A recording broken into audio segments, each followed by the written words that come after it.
take a look at this heart. On m'appelle Josu Prosper, bienvenue, officier de justice en service à la cour d'appel de Cotonou, auteur de l'ouvrage Le greffier en chef dans la pratique du greffe, tome 1.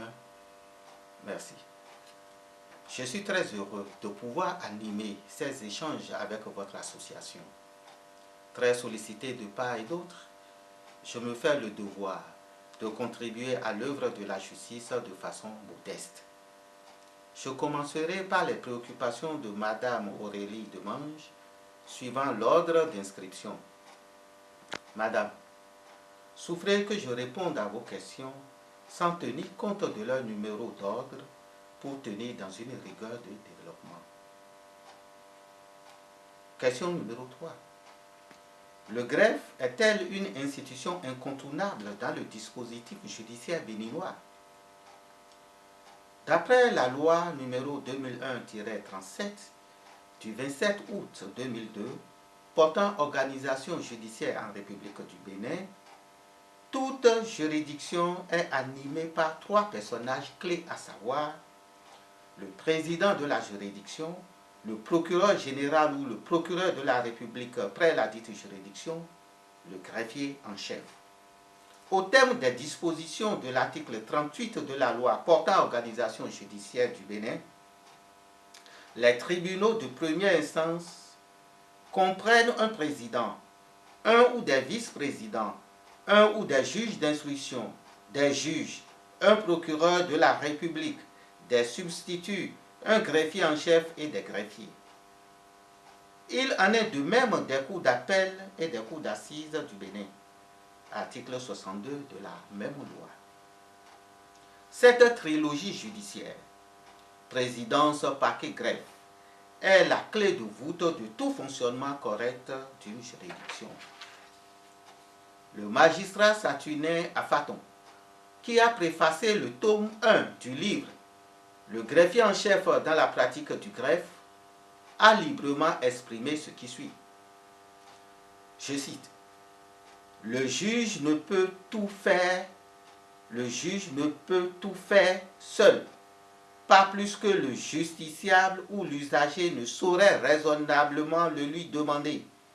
Il y a dans la maison justice, et sans constituer obligatoirement un amont ou un aval, plusieurs corporations judiciaires ou parajudiciaires agissant dans leurs domaines respectifs de compétences gravitent autour du juge et assument un rôle distinct du sien. Il en est ainsi du greffe des juridictions. Il définit le greffe comme suit. Le greffe désigne l'ensemble des services d'une juridiction composé de fonctionnaires de justice qui assistent les magistrats et les juridictions dans l'exercice de leurs fonctions, assure la garde et le dépôt des actes et des pièces à conviction concernant les procédures, l'authentification des actes de la juridiction et la délivrance des copies certifiées. Ils sont chargés de la tenue des registres, de la conservation des archives et des dossiers, de l'information des justiciables, de l'accomplissement des actes nécessaires au bon déroulement des procédures. Il conclut. Le greffe contribue à faciliter, à simplifier et à renforcer le droit fondamental de l'accès du citoyen à la justice. C'est une infrastructure sans laquelle l'institution judiciaire ne pourrait répondre à sa mission. Fin de citation. Toute procédure commence par le greffe et finit par le greffe. Mieux, au terme des dispositions de l'article 42 de la loi numéro 2001-37 du 27 août 2002 portant organisation judiciaire en République du Bénin, je cite, en audience ordinaire, le tribunal de première instance siège en formation collégiale composée d'un président, de 2 juges, d'un magistrat, du ministère public et d'un greffier. Fin de citation. La présence du greffier est incontournable. Le greffier tient la plume à l'audience et sans sa présence, l'audience ne peut se tenir. on aurait une composition irrégulière de la juridiction et tous les actes pris seraient frappés de nullité. Or, au terme des dispositions de l'article 7 de la loi précitée, seule une juridiction légalement constituée peut rendre la justice. Il est une institution incontournable dans le dispositif judiciaire béninois. Par rapport aux autres questions, je fonds les deux questions numéro 1 et numéro 2 pour obtenir ce qui suit. Place et manifestation du greffe dans le système répressif béninois.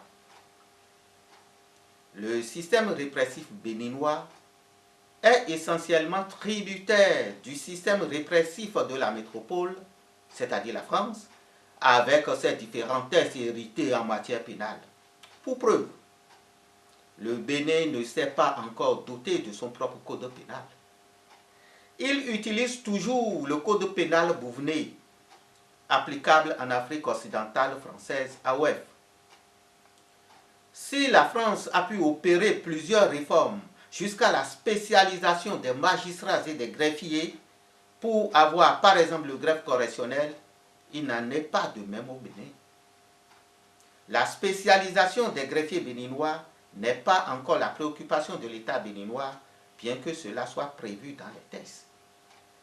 Le greffier béninois est employé dans toutes les matières.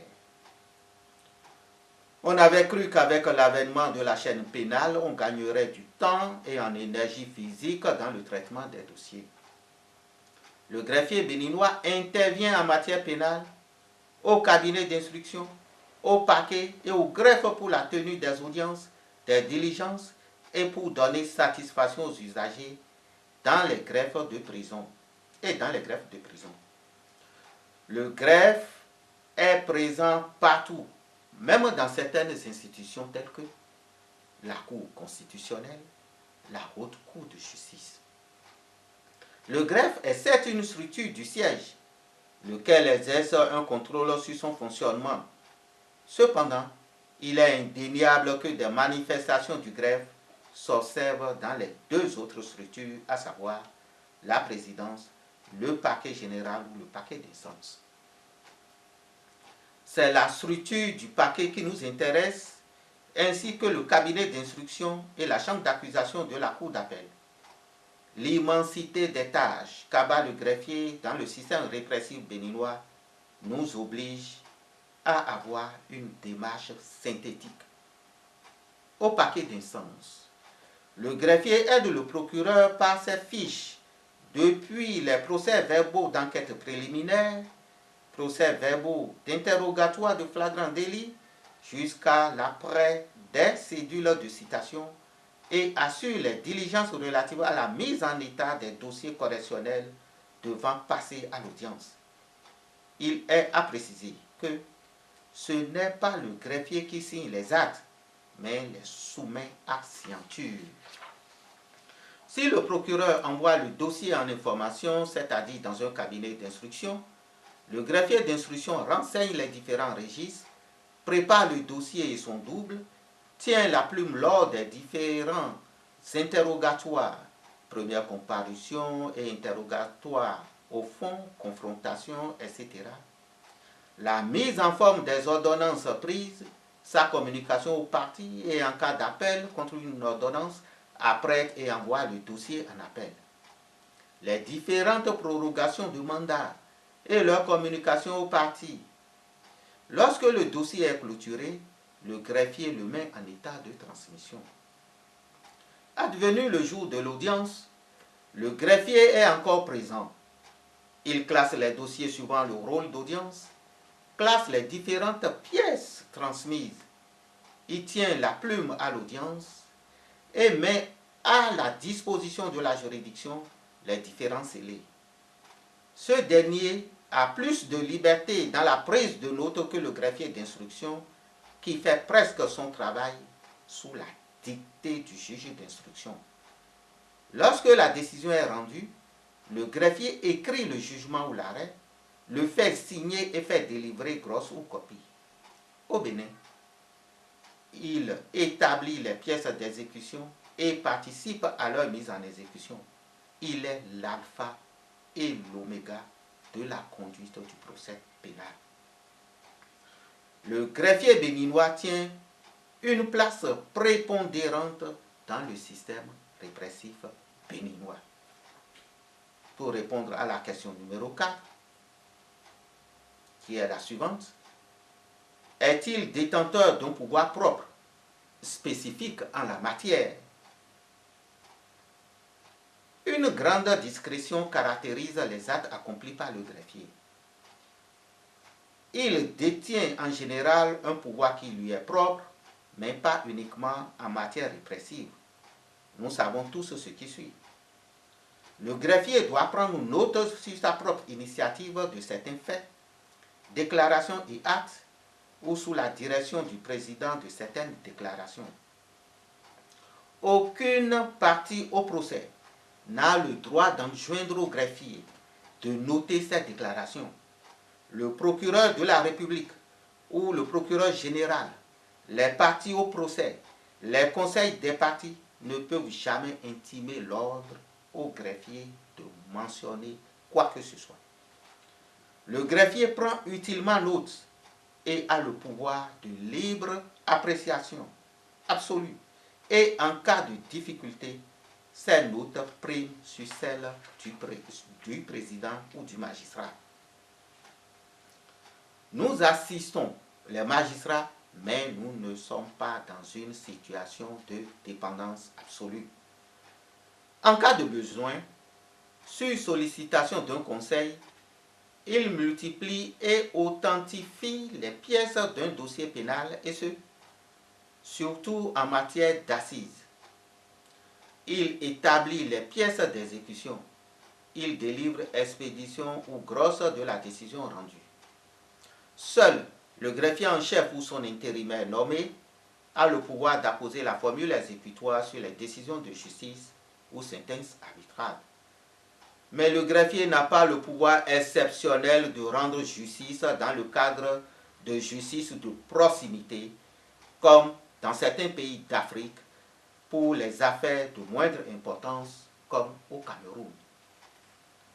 C'est le tour de Dame Émile Vino, le Marek. Question numéro 1. Comment est-ce que le greffe participe à une bonne administration de la justice? L'accomplissement ou l'établissement des actes du greffe obéit au principe du respect du délai qui est imparti. La convocation de toutes les parties au procès sans parti pris et à temps afin que les récépissés retournent au dossier concerné. La mise en forme à temps des décisions de justice sans faire courir le paiement des pénalités aux justiciables. Recevoir dans les délais légaux leur voie de recours. Il est à préciser que tout retard imputable au greffier lui fait encourir des condamnations à une forte somme d'amende. Précisons qu'il n'appartient pas au greffier d'apprécier l'opportunité de recevoir ou non les voies de recours. Il doit renseigner utilement le justiciable sans verser dans la consultation juridique pour espérer recevoir quoi que ce soit. Les dossiers de voies de recours doivent être diligemment mis en état et transmis à qui de droit. Tout ceci fera gagner du temps au justiciable, ainsi qu'un gain en somme d'argent pour avoir évité de payer 2 fois pour cause de pénalité. Les Anglais ont raison de dire « time is money ». Question numéro 2. Quelle est l'étendue de la responsabilité du greffe dans son nation en matière pénale? En matière pénale, la responsabilité des greffiers n'est pas des moindres. En ce qui concerne les scellés, le greffe a la responsabilité de la garde, de la conservation et de la représentation des objets mis sous scellés. En ce qui concerne les scellés numéraires, Le greffe a la responsabilité d'une représentation intégrale. En cas de défaillance, ce dernier pourrait être contraint au remboursement intégral. La destruction prononcée des scellés doit être faite sans distraction en collaboration avec le parquet concerné et la direction des affaires civiles et pénales DACP. En cas de condamnation de prévenu ou accusé, les pièces d'exécution doivent être rigoureusement établies afin d'empêcher les délinquants d'accéder aux postes de responsabilité majeure ou autres en produisant des extraits de casier judiciaire vierges. Des extraits de condamnation pourraient être affichés au siège des juridictions d'assises. Ils veillent à l'exécution des peines. Question numéro 3. Qu'en est-il des problèmes de célérité dans les procédures? Le problème de célérité dans les procédures concerne beaucoup plus les magistrats, surtout ceux du siège. Le parquet, quant à lui, de coutume, imprime une certaine célérité aux affaires, surtout les informations ouvertes et les renseignements complémentaires aux fins de poursuite des mises en cause. Le juge correctionnel travaille selon son intime conviction et essaie de tenir plus ou moins dans les délais. La célérité ne veut pas dire précipitation ni agitation. Les remises de cause pour absence de conseil ne doivent pas constituer un handicap à rendre la justice. Ces remises de cause ne doivent pas dépasser 2 renvois. Au Bénin, le vrai problème était que les décisions pénales passaient plus de temps au service de l'enregistrement et pouvaient faire des mois ou années. Ce qui ne favorise pas toujours la délivrance à temps des copies de décisions aux parties. L'enregistrement en débet en est la cause, car il est difficile au Trésor de recouvrer les fonds exposés. Un autre problème est lié à la non-disponibilité de factums dans les dossiers. En ce qui concerne les dossiers ayant fait objet de voie de recours, des copies sont délivrées exclusivement dans les dossiers avec la mention « frappé d'appel à utiliser exclusivement en appel » en vue de leur imprimer une certaine célérité. Il en va de même pour les dossiers objets de pouvoir en cassation. Question numéro 4. Quel est le rôle renforcé du greffier dans la phase préparatoire du procès? Tout dépend de la position qu'occupe le greffier dans la phase préparatoire du procès. Est-il au parquet? Est-il au cabinet d'instruction ou au siège? Nous partirons du fait que les notions élémentaires sont déjà acquises pour adopter une démarche synthétique. Rôle renforcé du greffier au niveau du parquet.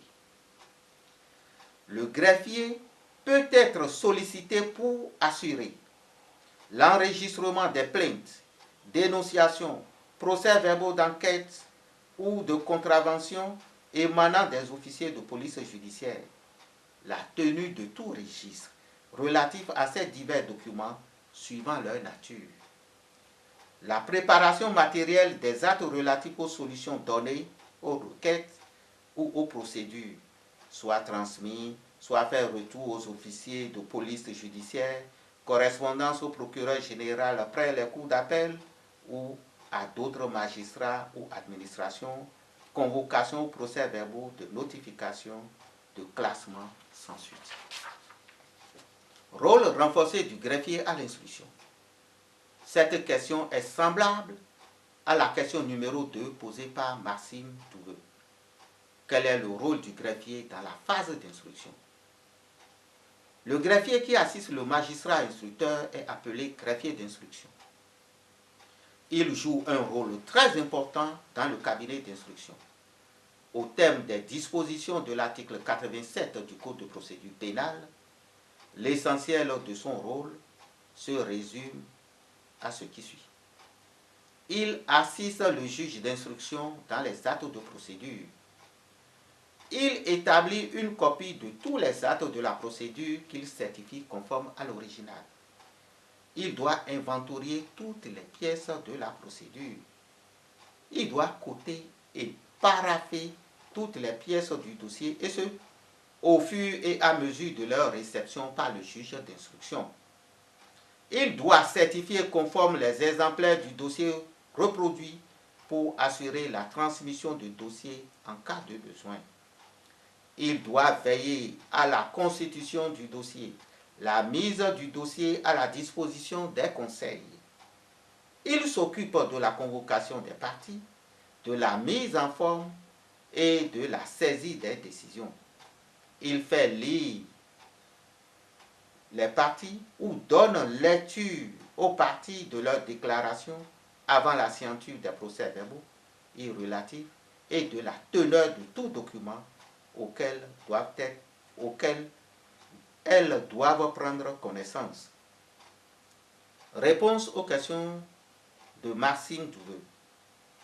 Question numéro 3. La dénaturation des idéaux du service public constitue-t-elle l'élément moteur de l'instrumentalisation du pouvoir du greffe? Le fonctionnaire de l'État au Bénin ou agent permanent de l'État doit assurer de manière continue et sans interruption pour quelque motif que ce soit le service public aux heures légales. Il doit assurer ce service de manière volontaire et partout où besoin sera sur l'étendue du territoire national, sans rançonnement ni corruption, pour assurer la gratuité du service public. Plusieurs facteurs ont mis à mal ces idéaux, et ce, dans tous les secteurs, sans grande exception. Le pays a été frappé par une crise économique sans précédent au début des années 80.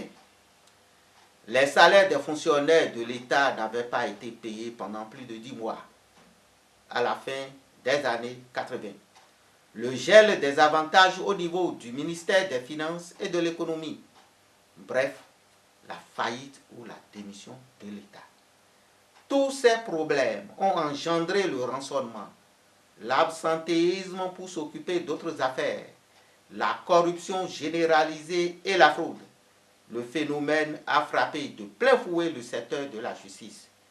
Tous les corps, magistrats, greffiers, agents d'appui ont connu des dérapages à divers degrés.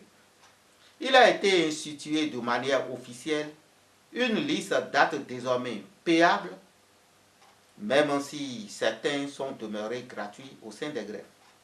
L'introduction de l'argent dans ce secteur particulier a appelé l'attention de plusieurs acteurs sur le greffe, seule structure chargée de recevoir des fonds et de gérer la caisse de menu dépenses. Ensuite, la maîtrise des étapes de la procédure est concentrée entre les mains du greffier qui ploie sous le coup de la masse du travail à cause de l'insuffisance du personnel greffier. Alors, il est stigmatisé. On lui attribue tous les problèmes, toutes les mauvaises intentions. Que peut logiquement faire un greffier avec plus de 100 dossiers à l'audience, à gérer et des diligences?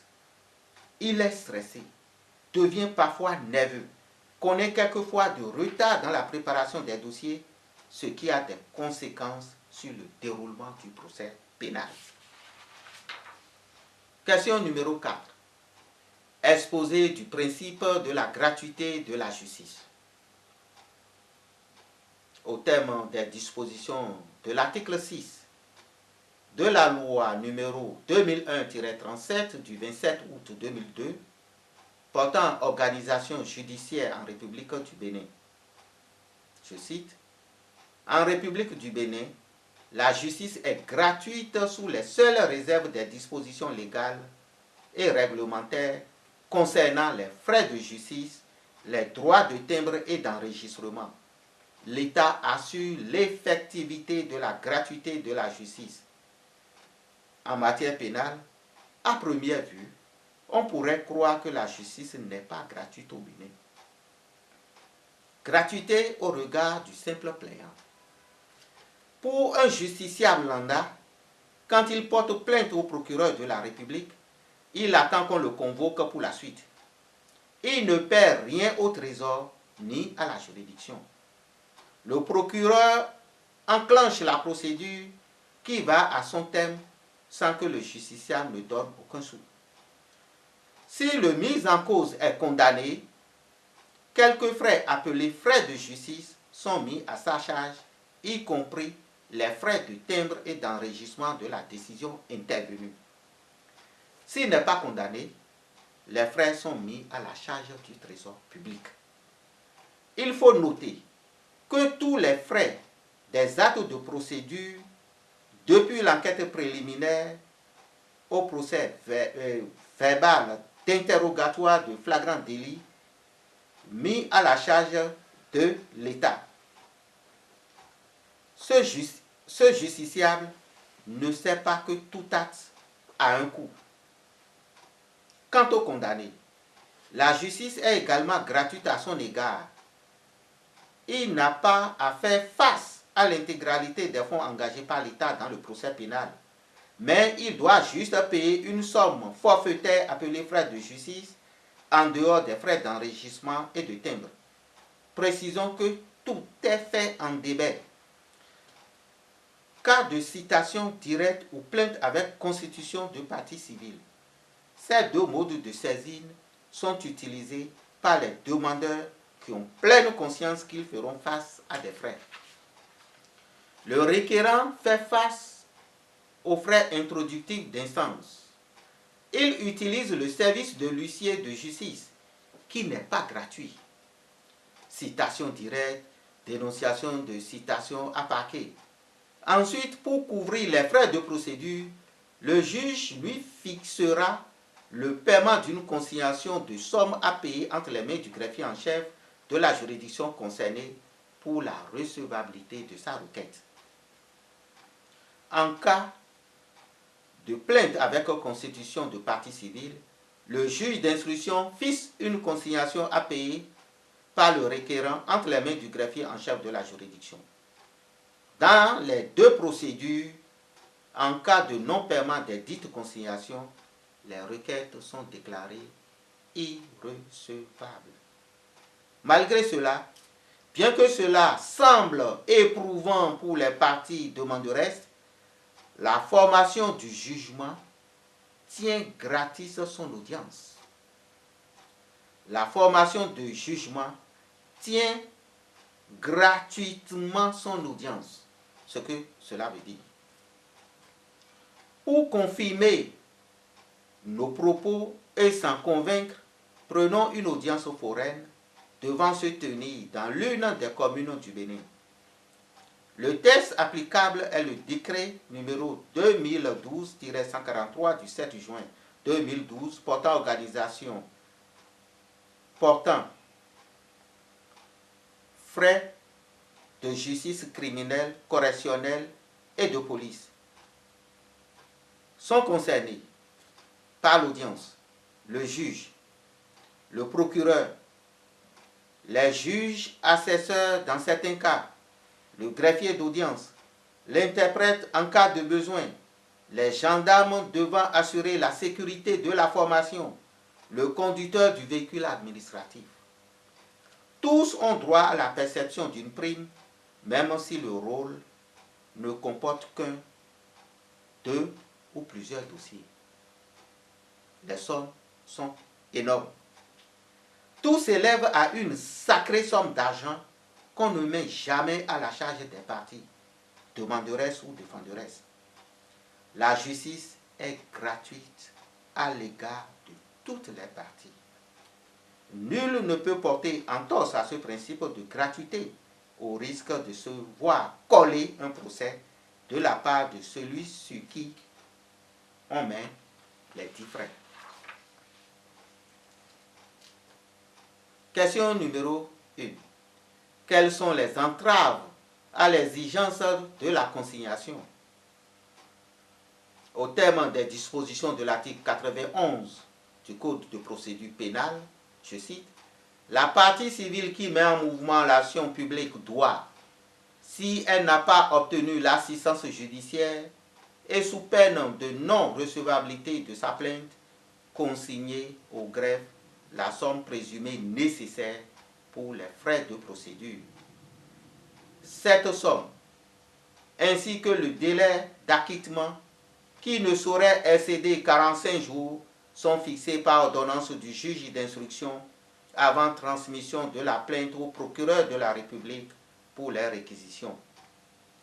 À défaut de paiement dans le délai imparti de la somme, le juge d'instruction constate par ordonnance l'irrecevabilité de la plainte et en donne notification au plaignant. La somme consignée est restituée à la partie civile qui obtient gain de cause. » Fin de citation. De même, sous peine d'irrecevabilité de la citation, la partie civile doit consigner au greffe la somme présumée nécessaire pour les frais de la procédure. Il est à noter que dans le cadre de citation directe, le tribunal correctionnel fixe le montant et le délai de paiement et la consignation à la première audience où l'affaire est portée. Article 443 du Code de procédure pénale. La consignation d'une somme suffisante est une exigence. Cependant, il peut y avoir des entraves à cette exigence. Au nombre de ces entraves, on peut citer l'insuffisance de moyens pécuniaires pour faire face à la consignation sans assistance judiciaire. Parfois, le juge d'instruction ou le juge correctionnel met la barre assez haute pour la somme à consigner. La partie civile peut renoncer à son action si elle n'a pas suffisamment de fonds. À l'audience, sur sa demande, la partie civile peut obtenir du juge une réduction de la somme à consigner. La partie civile peut produire un certificat d'indigence, mais l'assistance judiciaire ne peut malheureusement pas l'accompagner car elle n'est pas encore effective au Bénin. Dans ces conditions, il vaut mieux orienter autrement le justiciable dans sa requête. Le délai imparti comme entrave. Devant le juge d'instruction, le temps qui est imparti à la partie civile pour s'acquitter de la consignation est de 45 jours. Ce délai peut paraître court et surprendre la partie civile qui n'arrive pas à réunir les moyens au cours de la dite période. Cette condition est un obstacle à l'accès à la justice, bien qu'elle soit gratuite. Et si le justiciable réunit les moyens après le délai imparti, on ne peut plus lui exiger une consignation, mais tout simplement déclarer sa requête irrecevable. Seul le juge correctionnel dispose à l'audience d'un autre délai qu'il peut accorder à la partie civile sur sa demande. La fixation d'un délai légal est une entrave à l'exigence de conciliation. La seconde chance ne lui est pas accordée à moins qu'il ne reprenne intégralement la procédure. Et cela a un coût. Autre entrave, inexistence de droit fixe à consigner pour les frais de justice, pour les frais de procédure. C'est le juge d'instruction ou le juge correctionnel lui-même qui fixe le montant de la somme à consigner. Il a la libre appréciation d'examiner l'importance du dossier et les enjeux pour se décider. Que la consignation soit fixée sans base légale et de manière arbitraire, c'est l'affaire du juge et le greffier ne peut rien faire. Ce dernier peut être sommairement consulté. L'inexistence d'un taux fixe l'oblige à procéder de façon approximative à la détermination du montant à exiger pour la suite de la procédure. Question numéro 2. La récurrence des manœuvres d'abus de pouvoir est-elle effective chez les greffiers? Nous sommes dans un domaine scientifique et professionnel. Il ne faut pas écrire des préjugés et donner des pouvoirs imaginaires aux greffiers. Seul le greffier en chef d'une juridiction détient des pouvoirs qui sont incontestables et dont il n'en abuse point.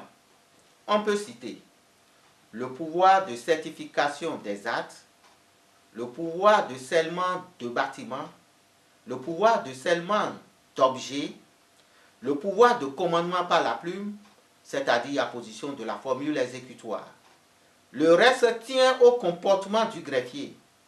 Le martyre que souffre le greffier africain l'amène des fois à adopter des attitudes de sévérité à l'égard de ses collègues, les collaborateurs et les justiciables.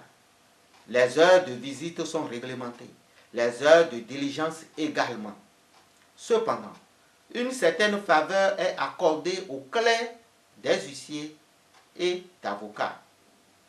Les abus des justiciables qui font tout de suite après la tenue de l'audience,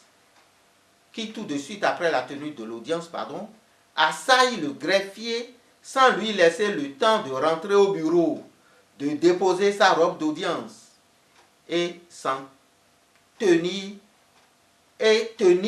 compte de leur tardive, l'amène à être un peu sévère à l'endroit de tout le monde, surtout les jours d'audience.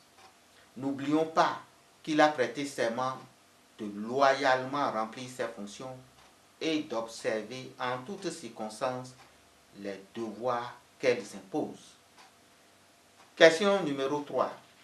La responsabilité du greffier en tant qu'agent de l'État. Au Bénin, le greffier est un agent permanent de l'État appelé APE. En tant que tel, il est d'abord soumis aux mêmes obligations imposées à tout fonctionnaire de l'État. Il est soumis aux obligations suivantes. La responsabilité disciplinaire, la responsabilité professionnelle, la responsabilité pénale, la responsabilité civile.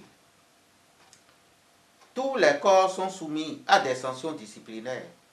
Le cas des greffiers n'a rien de particulier, seulement qu'en dehors de la responsabilité disciplinaire, compte tenu de la particularité du service public de la justice, le greffier en a d'autres. Il y a lieu de rappeler que la carrière des greffiers béninois est gérée par le ministère de la fonction publique. Le ministère en charge de la fonction publique est donc l'autorité investie du pouvoir de nomination, de réprimer les fautes commises par les fonctionnaires et donc des greffiers. S'il commet une faute disciplinaire, un manquement à une règle, en tant que fonctionnaire, il sera sanctionné à l'issue d'une procédure disciplinaire. Selon la gravité de la faute commise, les sanctions peuvent aller de l'avertissement écrit à la révocation en passant par le blâme avec inscription au dossier, du retard à l'avancement ou de l'abaissement d'échelon, de classe ou de grade. La répression disciplinaire a toujours un effet négatif sur la carrière du greffier et les sanctions peuvent occasionner des diminutions de montant de primes ou suspension de primes. En ce qui concerne la responsabilité professionnelle, le greffier sera coupable des fautes professionnelles commises. S'il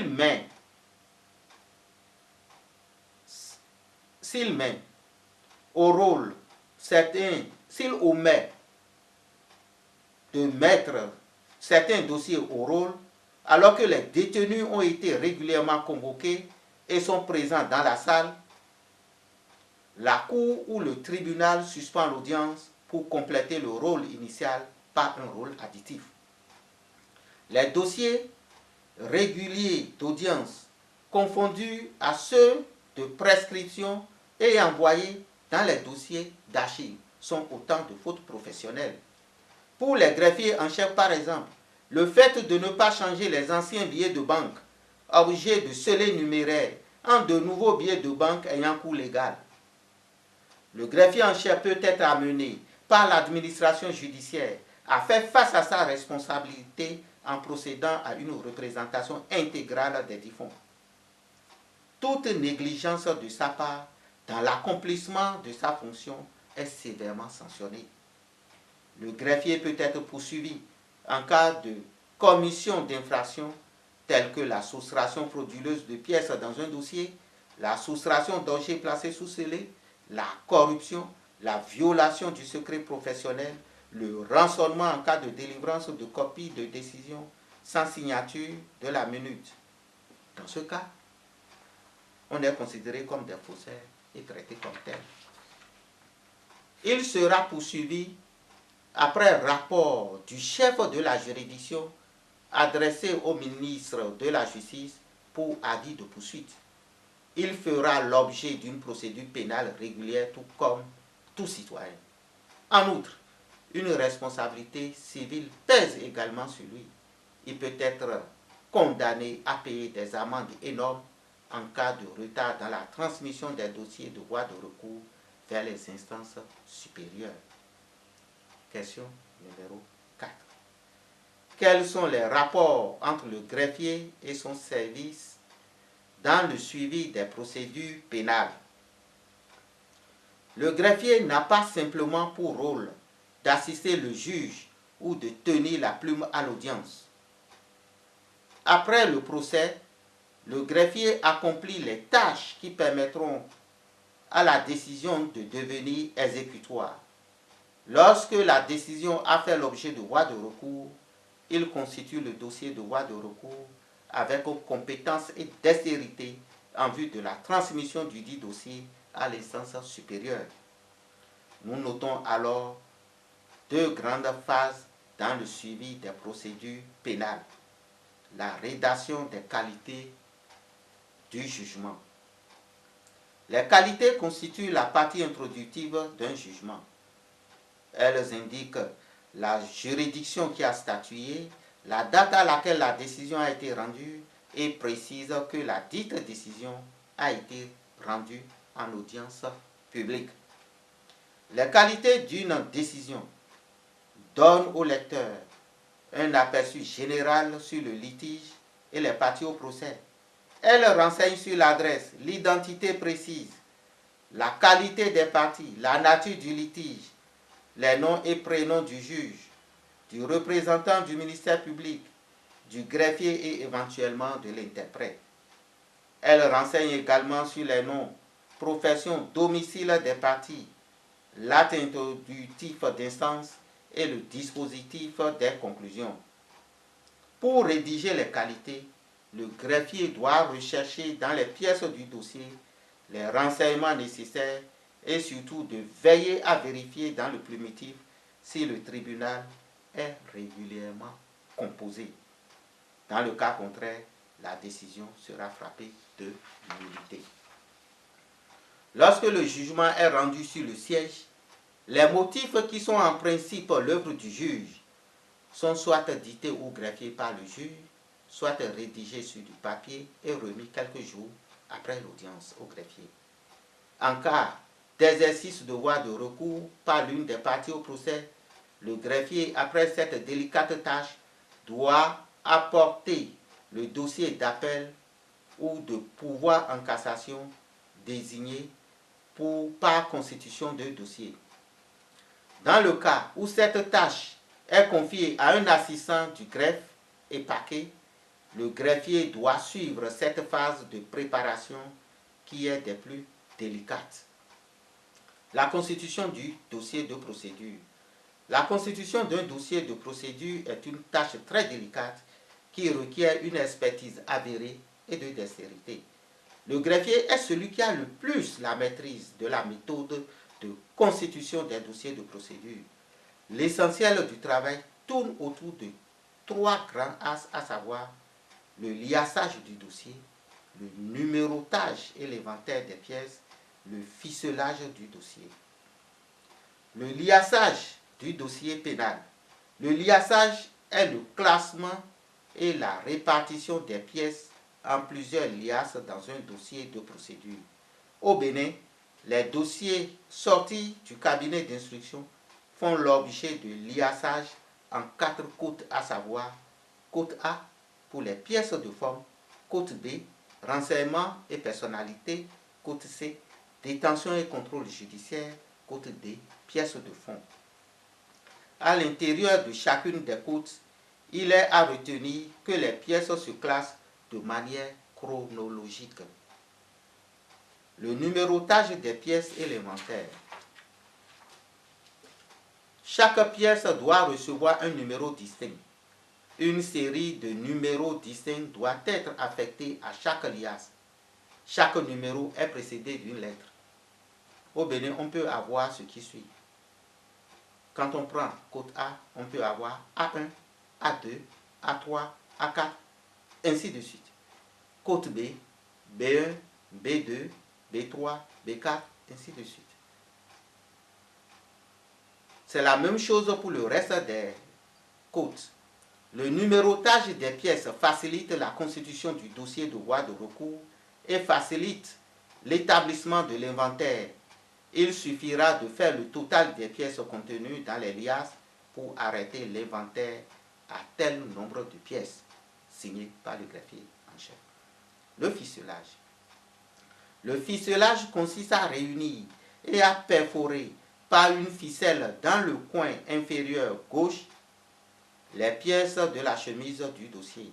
Il a pour but d'éviter toute falsification ultérieure d'un document et de faciliter la conservation des éléments qui ont été versés au dossier. La constitution de dossiers d'instruction et de dossiers de voie de recours est fastidieuse et donne l'impression d'une perte de temps. Cependant, elle nécessite beaucoup de dextérité de la part du greffier.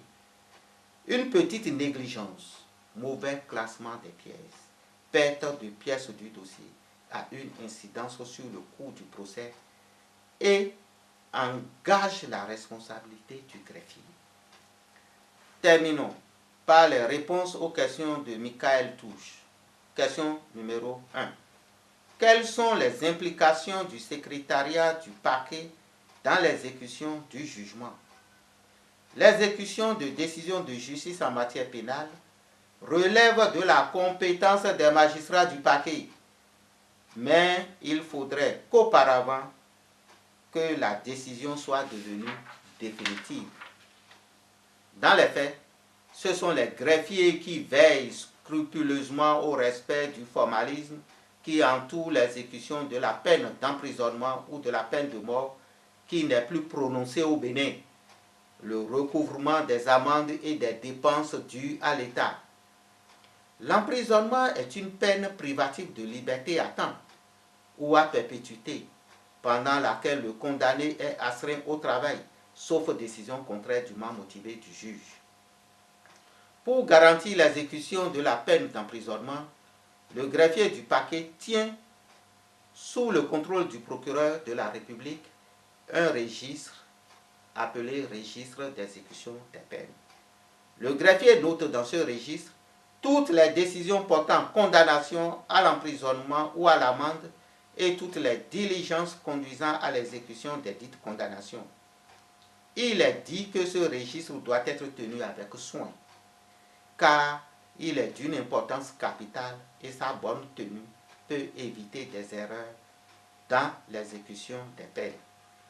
Si le condamné est détenu, le procureur de la République informe le régisseur de la prison de la nature de la décision rendue. Cela permet concrètement au régisseur de la prison de calculer la peine avec précision et de situer avec exactitude la date de son expiration dans les conditions prévues. Le greffier en chef délivre des extraits de la décision de condamnation au procureur de la République dès que la dite condamnation a acquis l'autorité de la chose jugée. En cas de défaillance, le procureur de la République peut les réclamer. Un contrôle permanent doit s'exercer sur ce registre d'exécution des peines. Le greffier du parquet, chargé de la tenue du dit registre, doit y veiller particulièrement. La peine de mort, déjà supprimée au Bénin, mais nous prenons sans la peine d'en parler déjà. En ce qui concerne la procédure, avant d'exécuter une peine de mort, le président de la République doit d'abord se prononcer sur la grâce à accorder ou non au condamné. Si le président de la République accorde la grâce, la peine de mort est commuée d'office en une peine d'emprisonnement à perpétuité, c'est-à-dire à vie. En principe, le recours en grâce est automatique. Lorsque la condamnation à mort passe en force de chose jugée, le greffier du parquet ouvre le dossier du ministère public après avoir recueilli l'avis du juge qui a rendu la décision de condamnation à mort. Après instruction, le dossier de recours en grâce est transmis au ministère assorti de son avis. Le ministère de la Justice saisit le Conseil supérieur de la magistrature, CSM, qui émet son avis, et le président de la République, en sa qualité de président du dit Conseil, statue sur la grâce du condamné.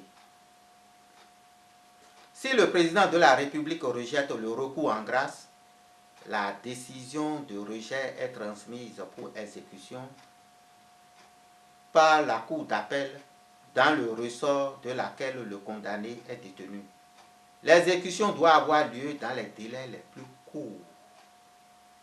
Pour l'exécution, la date, le lieu et l'heure de l'exécution sont fixés par décision conjointe du procureur général et le préfet du département territorialement compétent.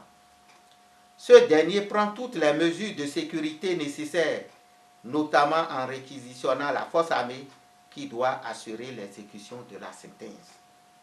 Le procureur général notifie au condamné le rejet du recours en grâce avant l'exécution.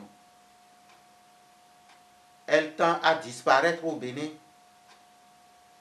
D'ailleurs, le Bénin a ratifié l'accord sur l'abolition de la peine de mort.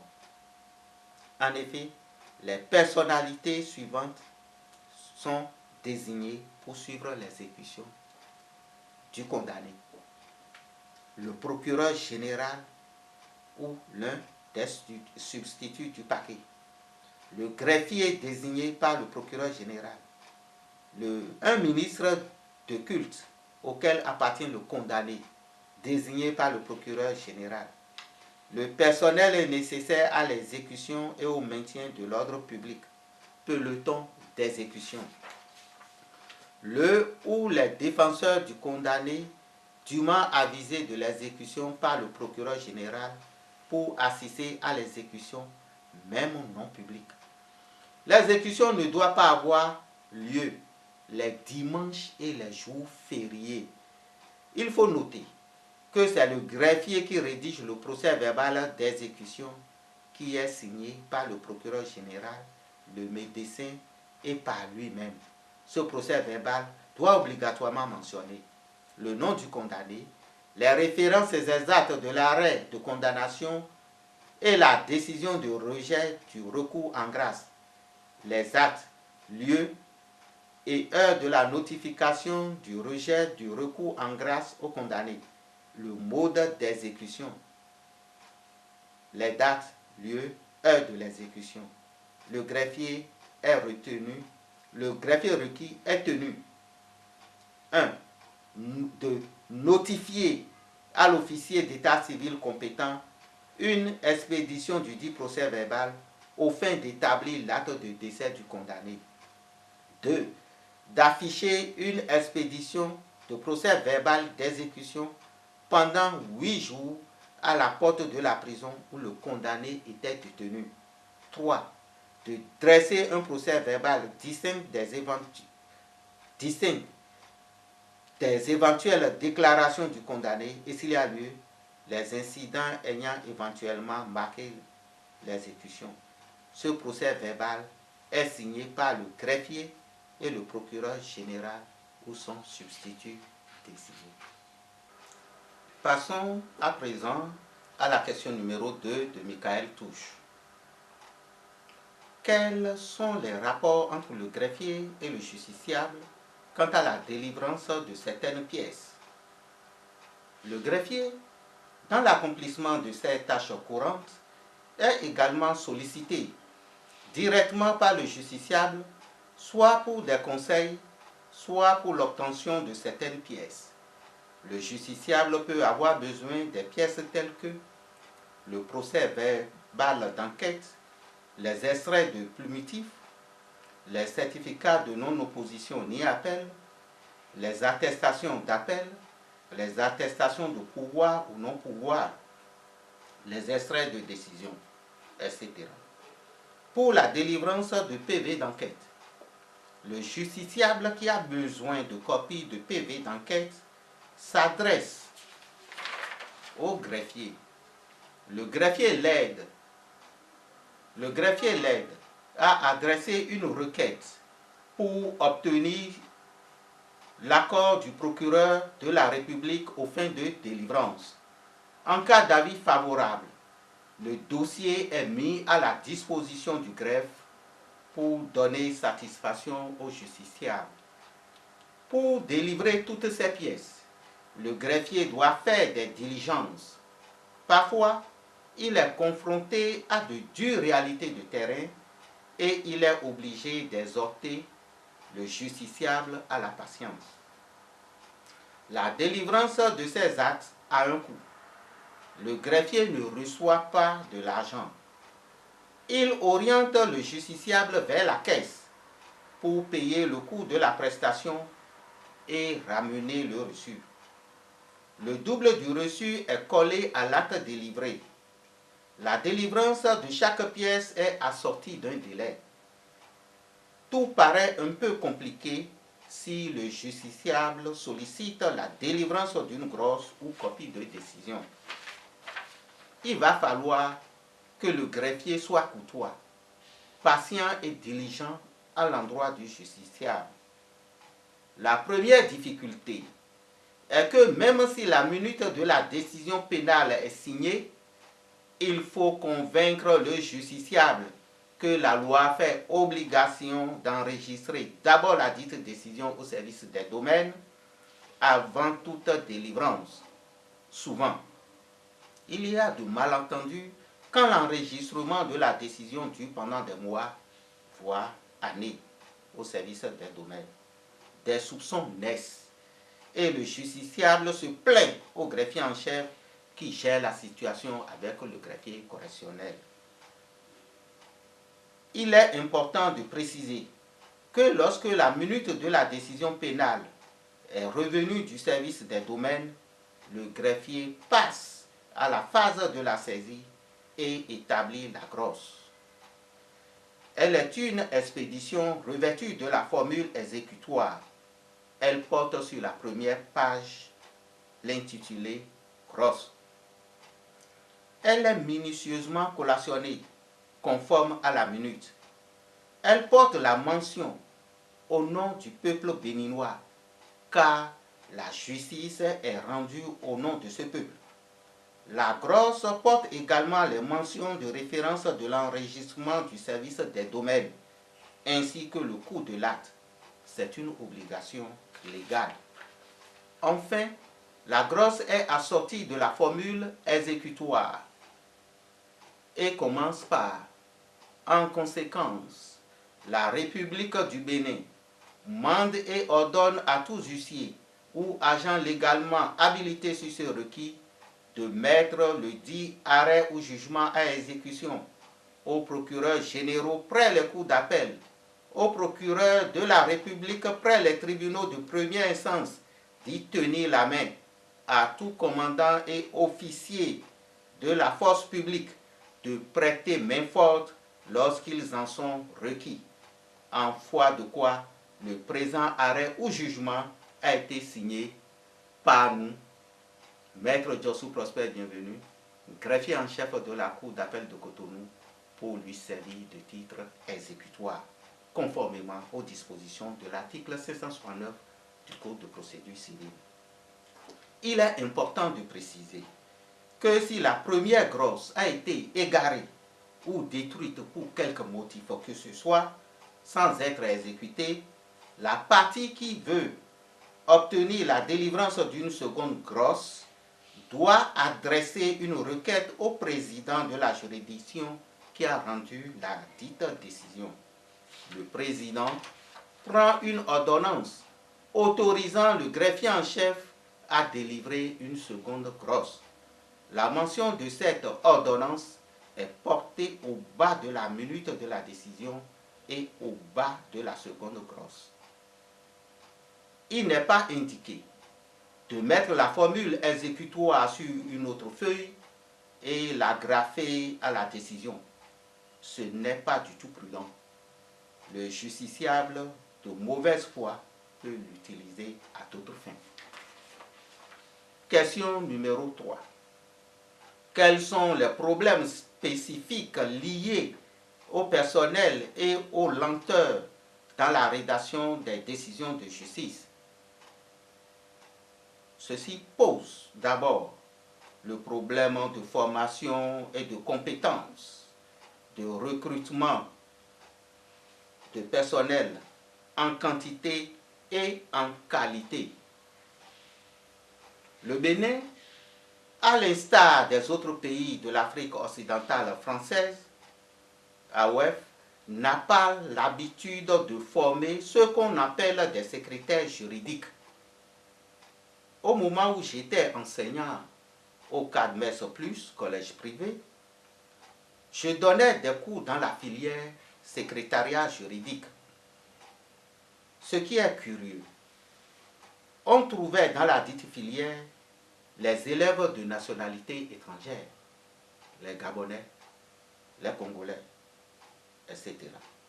Le Bénin recrute pour la plupart du temps dans les greffes des opérateurs de saisie sans compétences avérées. La rédaction est faite avec des fautes.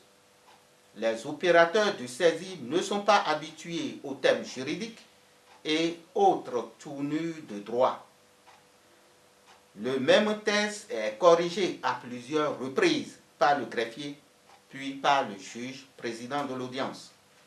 On note une perte de temps. Dans ces circonstances, pour des raisons d'inefficacité, des dossiers vidés s'accumulent. On porte le tort sur le greffier de la chambre qui d'ailleurs prend des audiences d'autres chambres. À qui incombe la faute? Au lieu de mener une mûre réflexion, on accable facilement le greffier. Pour corriger un tant soit peu le phénomène, les greffes des juridictions avaient débloqué de l'argent pour former tout le personnel dans l'utilisation de l'outil informatique. Des ordinateurs ont été mis à la disposition de certains magistrats et greffiers. S'il y avait un peu plus de célérité dans la rédaction des décisions de justice, surtout au niveau des greffiers, la situation a difficilement connu d'amélioration au niveau de certains magistrats. Ils écrivent toujours leur fatum à la main et il faut faire la saisie. Les appareils étaient devenus des bijoux dans certains bureaux. Avec les efforts du programme intégré de renforcement du système juridique et judiciaire, PRCJJ, la situation a connu une certaine amélioration et les efforts de l'Union européenne ont permis à tout le personnel de toucher à l'ordinateur. Autre problème spécifique, la modification des factums. Les magistrats modifient leurs factums après rédaction. Soit le juge découvre qu'il n'avait pas suffisamment motivé la décision, puis il complète. Des fois, on reformule la phrase. Cela crée des lenteurs dans les sorties des décisions de justice. Autre problème spécifique, absence de factum dans les dossiers vidés. Le greffier retourne les dossiers vidés ne comportant pas le factum au magistrat qui a rendu la décision. Il met suffisamment du temps avant de retourner les 10 dossiers au greffier pour le reste des tâches à accomplir. cela crée des lenteurs dans la rédaction des décisions de justice. Autre problème spécifique, la relation de confiance entre le juge et le greffier. Je partirai tout simplement d'un exemple pour montrer que c'est le manque de confiance entre nous, les acteurs, et l'inorganisation qui crée les problèmes de lenteur.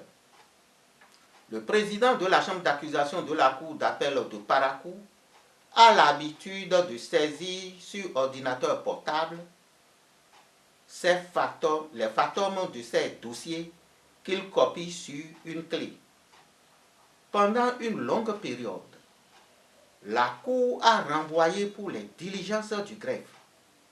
J'ai été mis au courant de cette situation qui m'a gêné. Un jour, j'ai fait demander au président s'il permet à ce que l'on copie sa clé. Il a accédé à cette demande et les fantômes ont été copiés sur clé. Tous les dossiers vidés ont été traités rapidement et à l'audience prochaine, le président a signé la presque totalité des arrêts. Plus jamais, la Cour n'a plus renvoyé pour les diligences du greffe. Le problème de lenteur a été réglé. Nous passons à la dernière question de Michael Touche, question numéro 4. Les principaux obstacles techniques à l'action du greffier dans le système répressif. Le greffier est confronté à plusieurs problèmes, obstacles techniques à son action. 1. La prise de notes à l'audience. En général, les dossiers de citation directe ne comportent pas tous les renseignements nécessaires devant permettre au greffier de travailler en toute sérénité. L'identité et l'adresse du prévenu n'y figurent guère. Le juge audiencier, face à l'encombrement du rôle, choisit d'aller très vite dans ces questions au prévenu sans tenir compte du fait que le greffier doit prendre correctement des notes sur l'identité et l'adresse avec précision en vue de l'établissement plus tard des pièces d'exécution.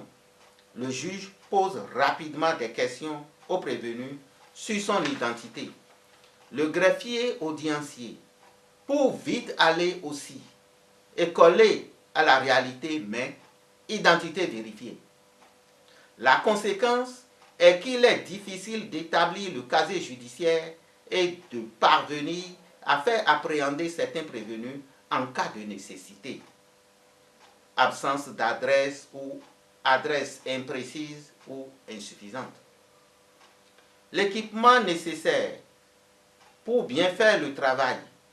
Il faut avoir de l'outil informatique et la fourniture nécessaire pour faire le travail. Le casier judiciaire n'est pas encore informatisé. L'établissement des différentes fiches se fait encore à la main. C'est fastidieux et ennuyeux. Le résultat est que le casier judiciaire est mal tenu dans la plupart de nos juridictions. Il faut parvenir à une gestion informatisée de l'établissement des fiches. Tout ceci nous amène à procéder à des fouilles manuelles des fiches avant d'établir un extrait de casier judiciaire. Malgré les difficultés, le greffier doit être fier de son métier. Il est incontournable dans le dispositif judiciaire béninois. Je vous remercie infiniment pour l'intérêt que vous portez au greffe. 7. Tout n'est pas dit. Si nous devrions aller dans les détails, nous écrirons un livre entier. C'est tout un plaisir d'être avec vous. À bientôt. Je vous remercie.